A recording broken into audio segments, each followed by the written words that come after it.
Mardi Gras masks can be so beautiful. They are like, works of art that you hang up on a wall.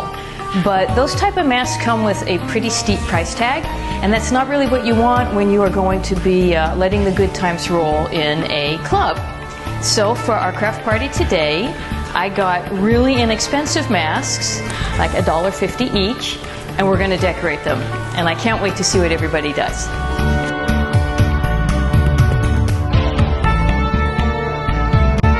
So you can see the masks, they are already decorated. I mean, you could wear them like this.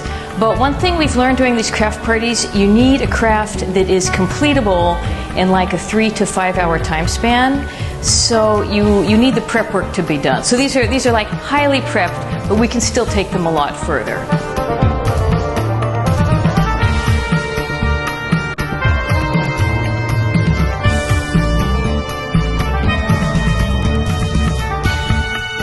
So when we started doing the craft parties, I had this romantic idea from like Pinterest that the display would be beautiful and you'd have all your beads and your trims and your vintage glass and your china.